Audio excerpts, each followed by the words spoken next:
લોનમાં subsidy માટેની ભારત સરકારની એક બહુ જ જોરદાર યોજના છે. એનું નામ છે પ્રધાનમંત્રી આવાસ યોજના અને એનું બીજું વર્ઝન એટલે કે 2.0 હમણાં ભારત સરકારે લોન્ચ કર્યું અને એમાં ઘણા બધા ફેરફારો કરવામાં આવ્યા. જેમ કે પેલા 2,67,000 રૂપિયાની સબસિડી મળતી, હવે 1,80,000 રૂપિયાની મળશે. પેલા એક સાથે 2,67,000 રૂપિયા સબસિડી મળી જતી, હવે એ 5 હપ્તામાં મળશે, 5 ઇન્સ્ટોલમેન્ટમાં મળશે. દર વર્ષે 1,80,000 ડિવાઇડેડ બાય 5 એટલે કે 36,000 રૂપિયા મળશે.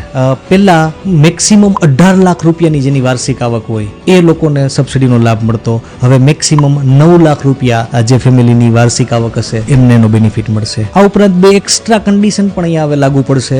જેમ કે મકાનનો જે દસ્તાવેજ હશે એ 35 લાખથી ઉપરનો ના હોવો જોઈએ અને હોમ લોન જે લઈએ એ 25 લાખથી ઉપરની ના હોવી જોઈએ. અને આ ઉપરાંત 1,80,000 પૂરેપૂરા જો આમાં આ સબસિડીનો બેનિફિટ જોતો હોય તો હોમ લોનની જે અમાઉન્ટ છે એ 8 લાખ ઉપરની હોવી જોઈએ અને હોમ લોનની જે મુદત હોય એટલે કે ટેન્યોર હોય એ 12 વર્ષ કે એનાથી ઉપરનો હોવો જોઈએ.